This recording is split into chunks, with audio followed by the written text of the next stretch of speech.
was posting all these fight videos, and then someone on Twitter at the time said, "Hey, you should fight Zuck." And I said, "Well, I'm willing to fight if he is." And then Zuck posted, I think on Instagram or something, name the place or something to that effect. And I was like, okay, how about the Vegas Octagon? And then Italy actually was willing to let us use the Coliseum. So then I was like, well, can't turn that down, you know. And then I was like, well, if it's going to be in the Coliseum, we're not like, I like UFC and everything, but we don't have like tons of ads and UFC branding on the Coliseum because it's a historical, play. It's a history, it's a place of great history. You don't want to just have it be all like NASCAR, right?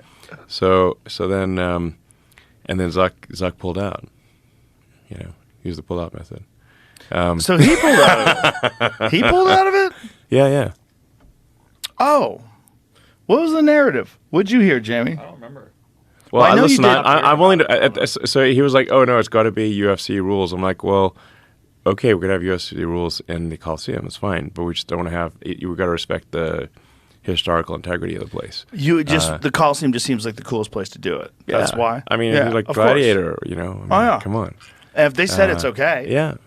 So he just wants it to be in the actual UFC, like in Vegas. So then he said, "Oh well, he accused me of not being serious." And I said, "Look, listen. At the end of the day, if I'll fight you any place, anywhere, under any rules." Oh, Zuck. That's what I said. Wow. So I'm, name the. He said name the place. I'm like, I'm happy to fight him in a house, on a mouse, with a louse. We'd like go full Dr. Seuss here. Now, how much time? I'm way bigger than him. This is unfair. I know you. I don't think he should fight me because you're so much bigger than him. Yeah, I'm like 50% heavier than him. Yeah. I'll just use I've got my patented Walrus move. I just lie on him. Walrus move? Well, like Walrus doesn't need martial arts training. Right. Because it's really big. You don't want to go wrestling a Walrus. Right. Because he's going to roll on you. Have you ever rolled with someone who's much smaller than you that does jiu-jitsu? Yes. Lex. Yeah. Yeah. No, I did 10 years of martial arts. How much have you trained personally?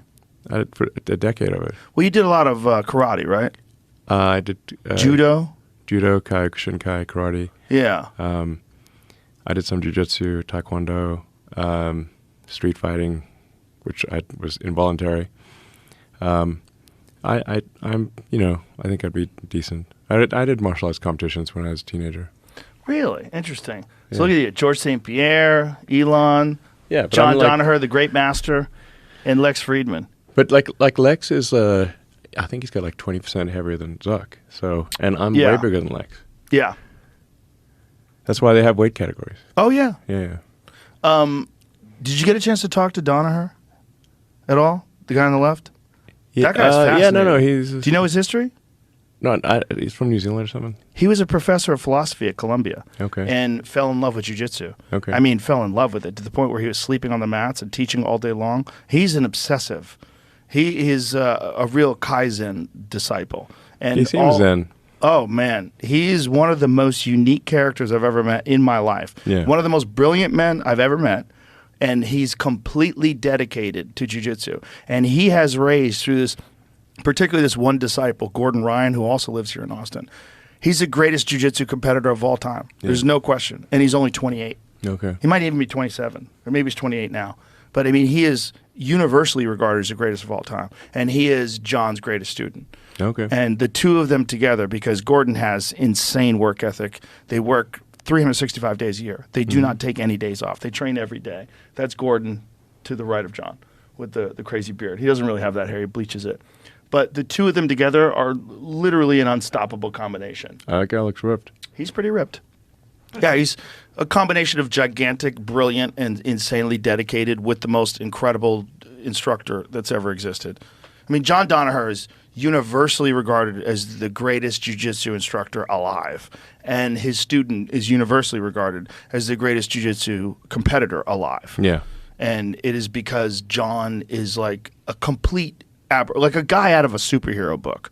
Like you're not going to find another one of those. A guy with a genius level IQ who's one of the, I mean, you talk to him, he's fascinating. And he is obsessed with combat sports, warfare, like strategy. Yeah. Brilliant guy. Yeah.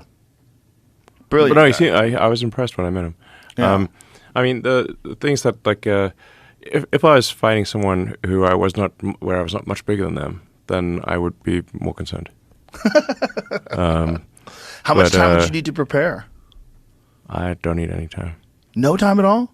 No. How's your cardio? That will not be a factor. Really? Yeah. Very confident. I mean, What's the likelihood of this actually happening? I'm willing to do it anytime, anywhere, any place, any rule. Well, I think stating it this way might accelerate this process, Great. especially on this platform. I mean, I think we can I make this challenge him happen. to a duel under any circumstances. A sword fight? Sure. Jesus. That's not necessary. Pistols at dawn. That's not necessary. I think physical hand-to-hand. Nerf guns at noon. Yeah. Nerf guns at noon. Well, you could slash it out in the metaverse. But in the real world. Listen, there's just a reason they have weight categories, you know. And I said, let me show you why there's weight categories in fighting. And I'm going to do a move called the Walrus, and you have to I'm just going to lie on you. I'm not going to put you in a lock or anything. I'm just going to lie on you. But I'm going to, position myself such that it's hard to get out from under me. And I'm going to lie crossways on you, and you try to get away. And you won't be able to get away. Because you couldn't. Just, like if a horse falls on you, right? You can get trapped under a horse. Right, but you're not a horse. What do you weigh? About 230? Yeah, 240. Yeah. Yeah.